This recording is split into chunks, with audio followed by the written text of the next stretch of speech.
இன்றைக்கி வந்து வெண்டைக்காய் தயிர் பச்சடி கொடுக்குறோம். இட்லி தோசை இடியாப்பத்துக்கெல்லாம் இன்னும் சூப்பர் காம்பினேஷன்.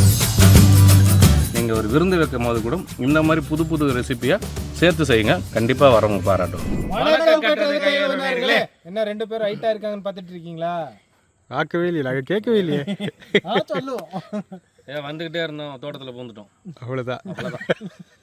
எல்லாமே யாது ஊரே யாரும் கேள்வி. அருமையான கிளைமேட்டு. சரி, இந்த கிளைமேட்டுக்கு ஏற்ற மாதிரி ஒரு உணவு வந்து ரெடி பண்ணி வச்சுருந்தோம், எப்பயும் கொடுக்குற மாதிரி. அப்புறம் யோசிச்சோம்னா மழை பெய்யுது, கிளைமேட் இப்படி இருக்கேன்னு சடனாக ஒரு சேஞ்ச் பண்ணோம். சரி, இன்றைக்கி வந்து மக்களுக்கு ஒரு வித்தியாசமான ஒரு பச்சடி ஒன்று கொடுத்துடலாம். அந்த பச்சடி நல்லா காரமாகவும் இருக்கும், நல்லா புளிப்பாகவும் இருக்கும், உடம்புக்கும் நல்லா ஆரோக்கியமாகவும் இருக்கும். இதில் சேர்க்கக்கூடிய முக்கியமான அந்த காய்கறி அவ்வளோ சுவையாகவும் இருக்கும். அப்படி என்ன தயிர் பச்சடி? இன்றைக்கி வந்து வெண்டைக்காய் தயிர் பச்சடி கொடுக்குறோங்க. வெண்டைக்காய் மசாலா தயிர் பச்சடி. மசாலா தயிர் பச்சடி. ஓ, ஏன்னா நம்ம சேனலில் வந்து நிறைய விதமான தயிர் பச்சடி எல்லாம் செஞ்சு காட்டியிருக்கோம். தயிர் பச்சடியே எப்படி செய்யணும்னு காட்டியிருக்கோம். ஸோ வெண்டைக்காயை வச்சு எப்படி தயிர் பச்சடி செய்யலாம் அப்படின்னு சொல்லிட்டு இன்றைக்கி மக்களுக்கு காட்டிட்டு இன்றைக்கி ரோட்டோர ஒரு வேளை உணவுக்கே கஷ்டப்படுற ஏழை எளிய மக்கள் ஒரு 30லேருந்து 35 பேருக்கு விருந்து கொடுக்க போகிறோம். பல பேருக்கு இந்த வெண்டைக்காய்னாலே தள்ளி நிற்பாங்க, அந்த குழகுழப்பு பிடிக்காது, அந்த விதை வந்து ஒரு மாதிரி இருக்குன்றதாலே அவாய்ட் பண்ணுவாங்க. அவங்கெல்லாம் இது ரொம்ப லைக் பண்ணி சாப்பிட்ற மாதிரி எண்ணெயில் சூப்பராக ஒரு பொரித்து அது மசாலாவில் சேர்த்து, தயிர் கூடலாம் பல மசாலா சேர்ப்போம். இப்படிலாம் வெண்டைக்காய் நீங்கள் சாப்பிட்டிங்கன்னா நம்பவே மாட்டீங்க, அவ்வளோ சூப்பராக இருக்கும். எது கூட வேணால் நீங்கள் வச்சு சாப்பிட்ற மாதிரி செம்ம காம்பினேஷனாக இருக்கும். ரத்தின் அவங்களுடைய பிறந்த நாளுக்காக வாழ்த்தி உணவு கொடுப்பவங்க யாருன்னு பார்த்தீங்கன்னா திவிஷா. அவங்க குடியாத்தம் அங்கேருந்து விருந்து கொடுக்க சொல்லியிருக்காங்க. இன்றைக்கி தடபுடலாக சைவ விருந்து, பிறந்தநாள் விருந்து தயார் பண்ண போகிறோம். இன்று பிறந்தநாள் காணும் அந்த நல்ல உள்ளம் உயர் புகழுடனும் நீண்ட ஆயுளுடனும் நிறை செல்வத்துடனும் வாழ்ந்து கஷ்டப்படுற ஏழை எளிய மக்களுக்கெல்லாம் மீண்டும் மீண்டும் உதவணும் என்று கட்டுறது கையில் குடும்பத்தின் சார்பாகவும் இன்னைக்கு பசியார போகிற ஏழை எளிய மக்களின் சார்பாகவும் பிறந்தநாள் வாழ்த்துக்களையும் நன்றிகளையும் தெரிவித்துக் கொள்கிறோம்.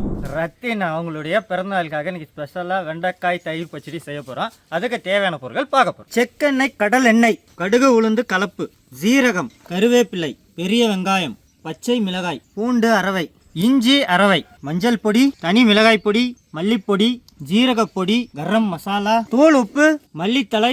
மண்பானை சட்டியில் தயிர் வச்சுருக்கீங்க. புளிப்பு தயிர். வெண்டைக்காய் நல்லா தொடச்சி வெட்டி வச்சுருக்கோம்.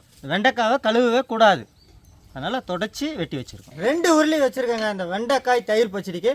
அதில் ஃபஸ்ட்டு வச்சுருக்க சின்ன உருளியில் ஒரு 2 ஸ்பூன் அளவுக்கு எண்ணெய் சேர்த்துக்கோங்க. செக்கெண்ணெய், கடல் எண்ணெய். இதில் ஒரு 100 கிராம் அளவுக்கு செக்கெண்ணெய் சேர்த்துக்கோங்க.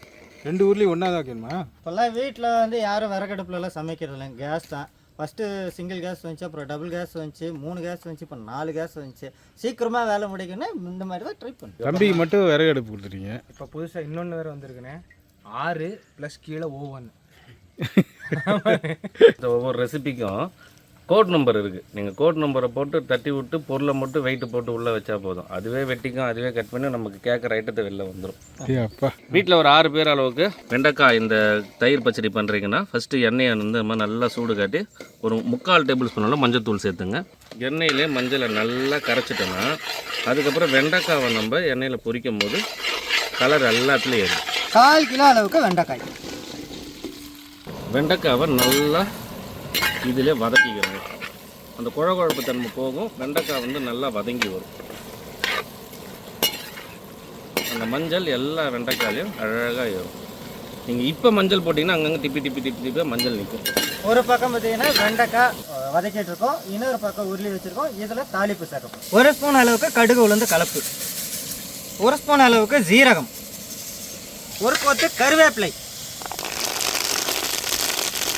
ஒரு 2 பச்சை மிளகாய் கீரி. அத்தியக்ஷனாலே வெட்டிதாங்க, கருவேப்பிலை போட்டு தெறிக்க விடுவோம். திறந்து விடுவேன். அந்த மாதிரி பச்சை மிளகாயில் வெட்டிப்போம், கருவேப்பிலை வெட்டிப்போம், மற்றபடி அதில் வெடிக்க மாட்டோம். இந்த மாதிரி தான்.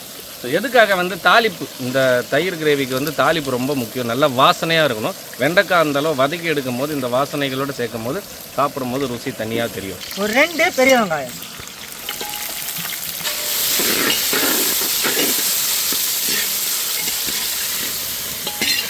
இந்த மாதிரி நல்லா ஃப்ரை ஆகி வரணுங்க. அப்போ தான் அந்த குழகுழப்பு தன்மை போகும், சாப்பிட்றதுக்கு எல்லாருக்கும் பிடிக்கும். ஒரு பக்கம் வெண்டைக்காய் வதக்குறோம், ஒரு பக்கம் வெங்காயம் வதக்குறோம். அடுத்த பக்கம் பார்த்தீங்கன்னா மசாலா. அந்த மசாலாவை தயிரில் போட்டு கலந்து நம்ம சேர்க்க போகிறோம். அப்படி சேர்த்தோம்னா பச்சை வடை சீக்கிரமாக போயிடும்.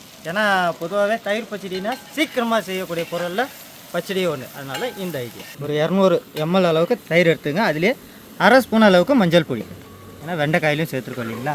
ஒரு 2 ஸ்பூன் அளவுக்கு தனி மிளகாய் பொடி, ஒரு 3லேருந்து 4 ஸ்பூன் அளவுக்கு மல்லிப்பொடி, 1/2 ஸ்பூன் அளவுக்கு ஜீரகப்பொடி, 1/2 ஸ்பூன் அளவுக்கு கரம் மசாலா. அப்படியே இதுலேயே நல்லா தயிர்லேயே நல்ல மனம் வரும். இந்த அளவு வதக்கணுங்க. சுருங்குற அளவு வருங்கண்ணா. இல்லை சுருங்குற அளவில் இல்லை, இந்த மாதிரி மேலே வந்து பார்த்தீங்கன்னா அந்த முறுமுறுப்பு தன்மை வரும், அந்த குழகுழப்பு போய் அந்த முறுமுறுப்பு வரும். ஸோ அந்த அளவில் இந்த அளவு அதை வதக்கணும். அதே சமயத்தில் அந்த எண்ணெயிலே அந்த மஞ்சளோட பச்சை வாடையும் போயிடும். ஒரு 50 கிராம் அளவுக்கு இஞ்சி, 50 கிராம் அளவுக்கு பூண்டு அரைவை சேர்த்துக்கோங்க. முக்கியமாக இந்த செய்முறைக்கு தக்காளி தேவை கிடையாது. இப்போ எல்லாருமே வெங்காயம், இஞ்சி, பூண்டு, தக்காளின்னு அந்த மைண்ட் செட் வரும். இந்த தயிர் பச்சடிக்கு நம்ம தக்காளி தேவையில்லை. இதுக்கான தேவையான புளிப்பு எல்லாமே நம்ம தயிர்லேயே கிடச்சிரும். அந்த மசாலா தயிரில் இருக்கிற மசாலா அதுவே அட்டகாசமான ஒரு வித்தியாசமான ருசியும் உங்களுக்கு கொடுக்கும். ஸோ அதனால தான் வெண்டைக்காவை அந்தளவு நல்லா ட்ரையாக வறுக்கிறது. நல்லா வதக்கியாச்சு ஐயா. முன்னாடியே வதக்கி வச்சு சேர்த்துக்கலாம் இல்லையா? தாராளமாக முன்னாடியே வதக்கினா கொஞ்சம் நம்ம என்ன பண்ணுவோம்னா வதக்கிட்டு கொஞ்சம் ரெஸ்ட் விடுவோம். ரெஸ்ட் விடும்போது என்ன ஆகும்னா நல்ல திக்காக இருக்கிறது அப்படியே கொஞ்சம் லூஸ் ஆகும். இப்படியே பக்கத்தில் நல்லா அதே ஸ்பாட்டில் எடுத்து போட்டோம்னா அந்த திக்னஸோடு உள்ள இருக்கும். இந்த மாதிரி சட்டியோட அள்ளி கொட்டிடணும் அப்படின்னு அவர் சொல்கிறார். ஆமாம் ஐயா, இதை எல்லாத்தையும் ஒன்றா சேர்த்துக்கணும். இதுலேயே நம்ம தயிரில் மசாலா போட்டிருக்கோம் இல்லைங்களா, அதை சேர்த்துக்க போகிறோம். 2 கலவை ஒன்றா சேர்க்குறீங்க. அந்த ஃபஸ்ட்டு தாளிப்பு, 2வது இந்த தயிர் மசாலா, இந்த புளிப்பும் இந்த காரமும் சேர்ந்து வேறு லெவலில் இருக்கும். எது கூட வேணாலும் நீங்கள் வச்சு சாப்பிட்லாம். சாப்பாட்டுக்கு போட்டு சாப்பிட்லாம், தொட்டுக்கையாக வச்சுக்கலாம், சப்பாத்தி, ரொட்டி எதுக்கு வேணாலும் சாப்பிட்லாம். இதெல்லாம் சொல்கிறீங்களே, நீங்கள் புலாவுக்கு வச்சுக்கலாம்னு சொன்னீங்களே. சாப்பாடு ரோட்டோர கஷ்டப்படுற மக்களுக்கு புலாவுக்கு நம்ம வழக்கமாக கொடுக்குற தயிர் பச்சடி இல்லாமல் இந்த மாதிரி ஒரு வித்தியாசமான தயிர் பச்சடி தரோம். இதில் தேவையான அளவு தண்ணி, தயிர் தண்ணி.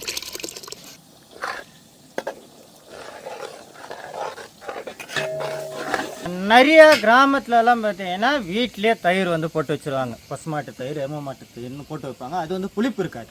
ஸோ இதே மாதிரி நீங்கள் இதே சுவை நீங்கள் சாப்பிடணும் அப்படின்னா இந்த நேரத்தில் ஒரு 1/2 எலுமிச்சம்பழம் அளவுக்கு புளியை எடுத்து கரைச்சி இந்த டைம் நீங்கள் சேர்த்துக்கணும். நாங்கள் இந்த டைம் உப்பு சேர்த்துக்கணும். தயிர் பச்சடிக்கு ஏற்ற மாதிரி தூள் உப்பு.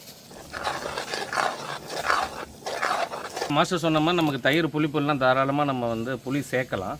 அது என்ன பண்ணால் நமக்கு புளிப்பு சுவை கொடுத்துரும், ஆனால் இது வண்ணத்தை வந்து கருப்பாகிடும். ஸோ இந்த கிரேவியோட அழகே என்னென்னா இன்னும் எண்ணெய் ததும்பி கொதிக்க வண்ணம் மாறி வரும் பாருங்க, அதான் அழகு. புளி வந்து அதை அடக்கும். எண்ணெய் அப்படியே ததும்பி வருது வரணையா, அந்த எண்ணெய் வரும்போது தான் மொத்த வண்ணமும் மேலே அழகாக நிற்கும். அந்த டேஸ்ட்டோடு சாப்பிட்றது தான் இந்த தயிர் வெண்டைக்காய் கிரேவியோட அற்புதமான சுவை.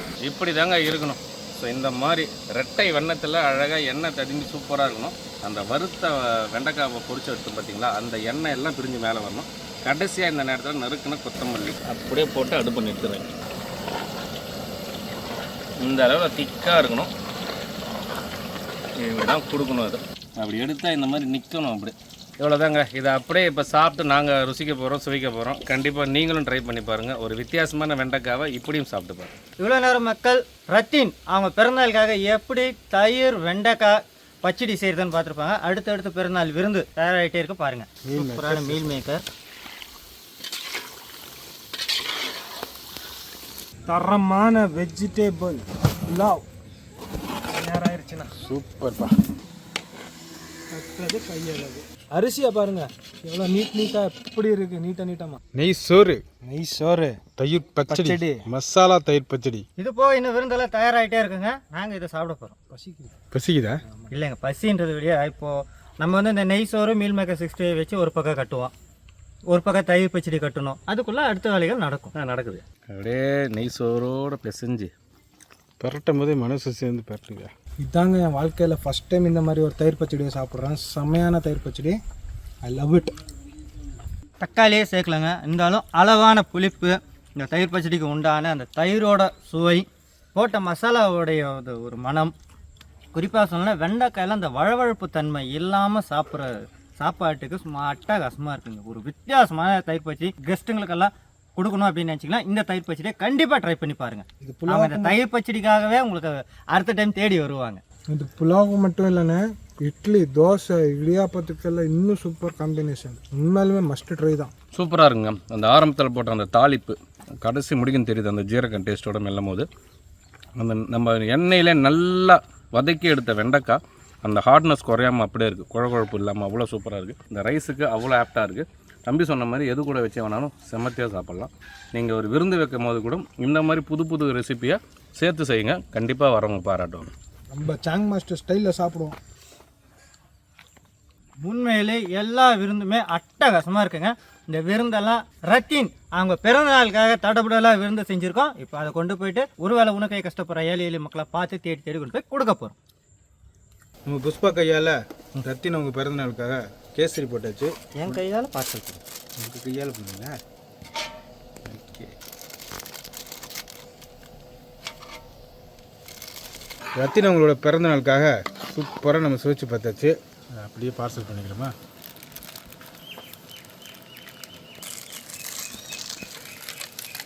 பார்சலை தேங்க். ஆமாங்க, வழக்கம் போல் வாழையில் வெடிச்சு வாழையில் வடிக்கிறீங்களா? வச்சு மீல் மேக்கர் 65 வச்சு வாழையில அப்படியே மடிக்கணும். வாழையில தெரியாத அளவுக்கு அடிச்சாங்க. என்னென்ன போறீங்கன்னு பார்த்தலாமா? ஓகேண்ணா, ஒரு சாப்பாடு, அதுக்குள்ளே 65 சாப்பாடு வச்சுருக்கீங்க. சாப்பாடு புலாவ், நெய் சோறா? நெய் சோறு, ஒரு வாழைப்பழம், தண்ணி பாட்டில், இன்னைக்கு ஸ்பெஷலாக செஞ்ச குருமா. என்ன குருமா? உடுப்பி குருமா, வெண்டைக்காய் பச்சடி, தயிர் பச்சடி ஒன்று, கேசரி ஒன்று. இப்படியே கொண்டு போய் பார்சல் கொடுக்க போகிறோம். அக்கா ரத்தின் அவர்களுடைய பிறந்தநாள் முன்னிட்டு திவிசா அவங்க வந்துட்டு குடியாத்தத்துலேருந்து இந்த சைவ உணவு கொடுத்துருக்குறாங்கக்கா. சிவாய நம சிவாய் அண்ணாமலைக்கு அரோகரா நல்லா இருக்கு. நம சிவாய் அண்ணாமலையாருக்கு அரோகரா. பகவானே இருக்க ஆயுஷா இருக்கணும், 16 கிலோ பற்றி ஒரு ஊழி இந்த உணவு கொடுத்தவங்க என்னைக்குமே தீர்க்க ஆயுஷா இருக்கணும். ரத்தின் அவர்களுடைய பிறந்த நாளுக்காக நிவிசா அவங்க வந்துட்டு இந்த சைவ உணவு உங்களுக்கு சாப்பிட கொடுத்துருக்குறாங்க குடியாத்தத்துலேருந்து. சரி தீர்க்க ஆயுஷா நல்லா இருக்கணும். ஈஸ்வரன் அந்த பகவான் நல்லா வச்சு காப்பாற்றணும். ஈஸ்வரா ரொம்ப நன்றிங்கய்யா. ரத்தின் அவர்களுடைய பிறந்த நாளுக்காக திவிசா அவங்க வந்துட்டு இந்த உணவு கொடுத்துட்டு இருக்காங்க ஐயா குடியாத்தத்துலேருந்து. 100 வருஷம் வாழணும், நல்லா இருக்கணும். ரத்தின் அவர்களுடைய பிறந்த நாளுக்காக திவிசா அவங்க வந்துட்டு குடியாத்தத்துலேருந்து இந்த சைவ உணவு கொடுத்துருக்குறாங்கண்ணா. குடும்பம் இன்னைக்கு நல்லா எனக்கு நீடொழியா வாழ்ந்து வாழையடி வாழையா வம்சமெல்லாம் வழங்கி நீண்ட செல்வத்தோடு வருவணும். அரகர மகாதேவா. அக்கா ரத்தின் அவர்களுடைய பிறந்தநாளை முன்னிட்டு திவிசா அவங்க வந்துட்டு குடியாத்தத்துலேருந்து இந்த சைவ உணவு கொடுத்துருக்குறாங்கக்கா. நல்லா யோகோன்னு வரணும், நாங்கள் வாங்கி திங்கணும். ரத்தின் அவர்களுடைய பிறந்தநாளுக்காக திவிசா அவங்க வந்துட்டு குடியாத்தத்துலேருந்து இந்த சைவ உணவு கொடுத்துருக்குறாங்கண்ணா. அவங்க பிறந்த நாளைக்கு என்னென்றும் நல்லா இருக்கணும். குன்னக்குடி முருகன் அவங்கள நல்லா காப்பாற்றணும். எங்களுக்கு இந்த மாதிரி நேரத்தில் கொண்டாந்து கொடுக்குறது ரொம்ப சந்தோஷம். ரத்தின் அவர்களுடைய பிறந்த நாளை முன்னிட்டு திவிசா அவங்க வந்துட்டு இந்த சைவ உணவு குடியாத்தத்துலேருந்து கொடுக்குறாங்க. 100 வருஷம் வாழணும், அந்த நல்லா இருக்கணும். 2 குழந்தைகளும் அதுக்கெல்லாம் பொண்ணு 100 ஆண்டு வாழணும். என்னை விடுத்த இறைவனை மன்றாடி வட்டிகளை மேலும் இந்த அன்னம் கொடுக்கிற குடும்பம் வாழையடி வாழையாக வளர்ந்து சீரும் சிறப்பும் செல்வங்களையும் பெற்று பேரும் புகழும் வாங்கி அவர்கள் குடும்பத்தார் அனைவரும் பெருவீதம் அடைந்து அவர்களும் குடும்பத்தார் அனைவரும் நோய் நொடியில்லாமல் தீர்க்காய்சரக்கு என்னை படுத்த இறைவனை மன்றாடி வெள்ளிகளேர். ஓம் நம சிவாய சிவாய நமக. 7 மணி யானைக்கு அறப்பழம். யா ரத்தின் அவர்களுடைய பிறந்த நாளுக்காக திவிசா அவங்க வந்துட்டு குடியாத்தத்துலேருந்து இந்த சைவ உணவு கொடுத்துருக்குறாங்கய்யா. அண்ணா நல்லதே நடக்கணும். இறைவா நமச்சிவாயன நாராயணமூர்த்தி அவங்க நல்லா இருக்கணும். தாய் அவங்க ஓடி தூயமா இருக்கணும். நல்லதே நடக்கணும். நல்லா இருக்கு, விட்டே நல்லா இருக்கணும்ப்பா, நல்லதே நடக்கும். ரத்தின் அவர்களுடைய பிறந்த நாளுக்காக இந்த உணவு கொடுத்துருக்குறாங்க. அவங்க வம்சம் தோண்டி நல்லா அளவோடு வேண்டி அதையும் ஒரு விநாயகருக்கு தமிழ் அறிவும் நல்லதுவே நடக்கணும், நல்லா இருக்கணும். இன்னைக்கு வந்து மக்களுக்கு ஒரு அருமையான வித்தியாசமான தயிர் பச்சடி எப்படி செய்யணும்னு சொல்லி மக்கள்கிட்ட காட்டியிருப்போம். அந்த தயிர் பச்சடி செஞ்சு ரோட்டோர் ஒரு வேளை உணவுக்கே கஷ்டப்படுற மக்களுக்கு சைவ விருந்து கொண்டு போய் கொடுத்துருக்கோம். அவங்கள எவ்வளோ சந்தோஷமாக அதை வாங்கினாங்கன்னு பார்த்துருப்பீங்க. இந்த சந்தோஷத்துக்கெல்லாம் காரணம் யாருன்னு பார்த்தீங்கன்னா ரத்தின் அவங்களுடைய பிறந்த நாளுக்காக அவங்கள வாழ்த்தி உணவு கொடுக்க சொன்னவங்க யாருன்னு பார்த்தீங்கன்னா திவிஷா குடியாத்தத்துலேருந்து கொடுக்க சொன்னாங்க. நாங்களும் அதே போல் சிறப்பான முறையில் பார்சல் போட்டு ரோட்டோர கஷ்டப்படுற ஏழை மக்களுக்கு கொண்டு போய் கொடுத்துருக்கோம். இந்த பிறந்தக்கான அந்த நல்ல உள்ளங்கள் மேல் மேலும் வளர்ந்து எல்லா வளமும் செல்வம் பெற்று 100 ஆண்டு காலம் நீடித்து நிலைச்சு நிற்கணும் என்று கட்டுறது கையில் குடும்பத்தின் சார்பாகவும் இன்னைக்கு பசியார்ன ஏழை எளிய மக்களின் சார்பாகவும் பிறந்த நாள் வாழ்த்துக்களையும் நன்றிகளையும் தெரிவித்துக் கொள்கிறோம். இதே மாதிரி நீங்களும் உதவி பண்ணணும்னு நினைச்சா கீழே வர நம்பரை கான்டாக்ட் பண்ணுங்க. கட்டுறது கையெழு சேனலை லைக் பண்ணுங்க, ஷேர் பண்ணுங்க, கமெண்ட் பண்ணுங்க, சப்ஸ்கிரைப் பண்ணுங்க, மறந்துடாம பெல் பட்டனை பிரஸ் பண்ணுங்க. ஃபேஸ்புக்லேயும் பேஜ் இருக்குது, அந்த பேஜை ஃபாலோ பண்ணுங்கள், லைக் பண்ணுங்கள், ஷேர் பண்ணுங்கள், கமெண்ட் பண்ணுங்கள். இன்ஸ்டாகிராம்லேயும் பேஜ் இருக்குது, உங்களுக்கு பிடிச்சவங்களுக்கு எல்லாருக்கிட்டையும் ஷேர் பண்ணி விடுங்க. பிடிச்சவங்களுக்கு எல்லாரும் ஷேர் பண்ணி விடுங்க. அதுக்கு முதல்ல பேஜ் நேம் கட்டுறது கையிலோ பாண்டி.